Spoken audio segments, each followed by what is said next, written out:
आना है मित्रों, भाई बहनों, तो हमको निश्चित रूप से हरियाणा को भी आगे बढ़ाना होगा।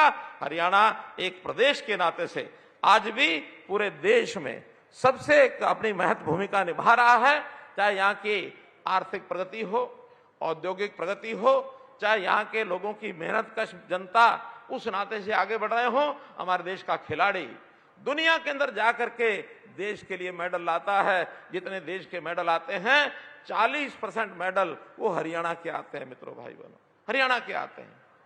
हरियाणा की हमारी खेल नीति इस प्रकार की है। हरियाणा अन्न इतना पैदा करता है कि हम उन किसानों के माध्यम से देश के लोगों के पेट की भूख मिटाते हैं, अपने आप ही अपना ध्यान रखते हैं, उनका भी पेट की भूख मिटाते हैं।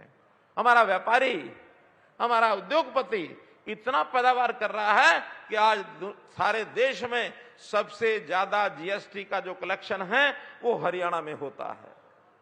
हरियाणा सब राज्यों से आगे बढ़ रहा है। हमारे यहाँ ऐसा माहौल बना है कि दुनिया का निवेशक आज देश भर में कहीं भी जाने से पहले वो हरियाणा में आने की कोशिश करता है। और ये इस 9-10 साल के अंदर हमने जो मेहनत की है उसका ये परिणाम है भाइयों बहनों। तो आज तो मैं इस अवसर पर इससे आगे ना बढ़ता हुआ यही कहूंगा कि हमको इस अवसर पर एक संकल्प लेना चाहिए, एक शपथ लेनी चाहिए कि मैं अपने देश के लिए जो करूंगा देश के लिए करूंगा, जो गुलामी की मानसिकता उससे बाहर हटूंगा, स्वदेशी की भावना से काम करूंगा और देश के अंदर देश के नाम को ऊंचा करने के लिए अपने राष्ट्र के प्रति जो कर्तव्य और दायित्व हैं उनको निभाऊंगा।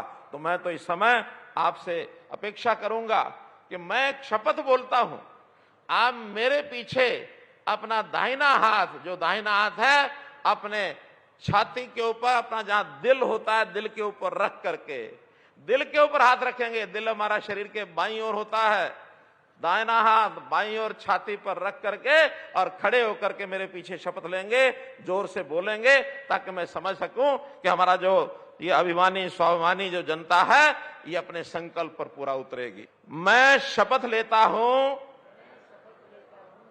कि विकसित भारत के निर्माण में अपनी भागीदारी निभाऊंगा।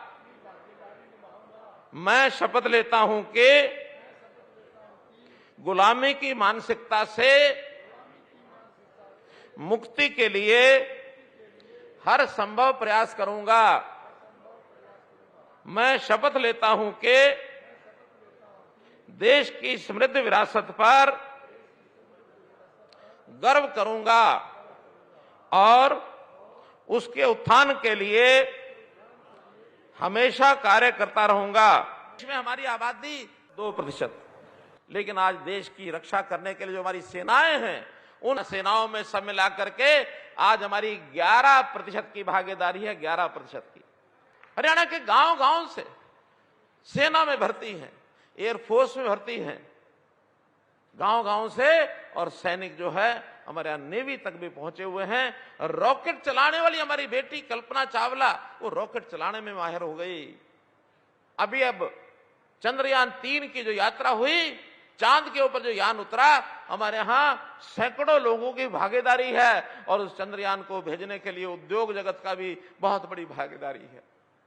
इस देश की रक्षा करने के लिए हम लोगों ने जो कुछ किया, अब इसको आगे बढ़ाते हुए देश के प्रधानमंत्री जी ने, नरेंद्र मोदी जी ने जो विचार रखा, उन्होंने कहा कि बाकी सब चीजों के साथ साथ देश की जनता में देशभक्ति का भाव पैदा करो।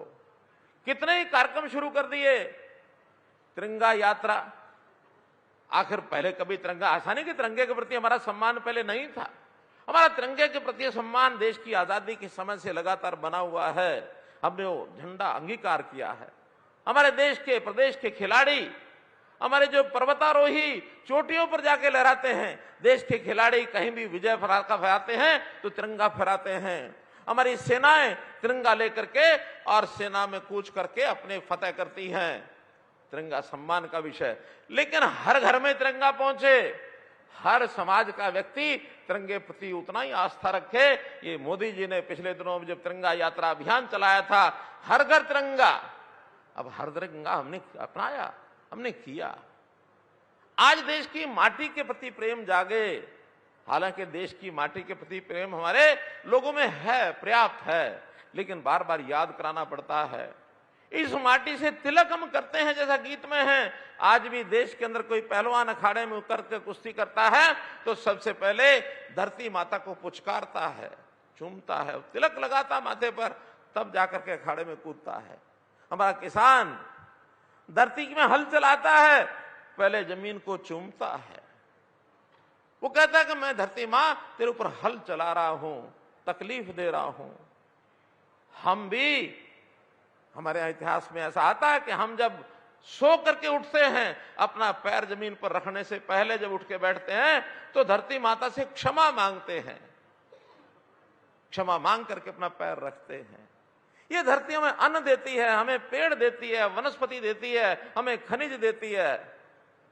इस धरती के बिना, इस माटी के बिना हमारा अस्तित्व नहीं है।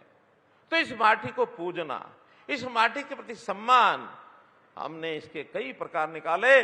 गांव गांव में जाकर के जो श्रद्धालु, जो हमारे वीर जवान शहीद हुए, उनके यहां जाकर के हमने उनकी मूर्ति पर तिलक किया, उनको सम्मानित किया, उनके नाम गौरव पटों पर लिखाए। गौरव पट हमारे गांव गांव में लिखे हुए हैं। हम वहां की मिट्टी ला करके, और हमने कहा कि देश आजाद हो रहा है, अमृत वाटिका, ये अमृत काल है 25 साल का, जो 2047 में जिसकी समाप्ति होगी। हमने इस अमृत काल में 2022 से 2047 के काल में देश में अमृत काल, इसको जगाना है। इसी के लिए कहा कि हर गांव के अंदर अमृत वाटिका बनाओ, और ये अमृत वाटिका गांव गांव में, शहर शहर में बन करके अब प्रदेश स्तर पर सब इकट्ठे होंगे। आज जैसे बताया मेरे सामने नतमस्तक होता हूं मैं इन 242 जो कलश हैं रखे हुए, इन 242 की मिट्टी मिला करके एक हमने प्रदेश स्तर का कलश अलग से भी बनाया है, ताकि ये हमारे लिए यादगार बनी रहे। कल को कोई प्रदेश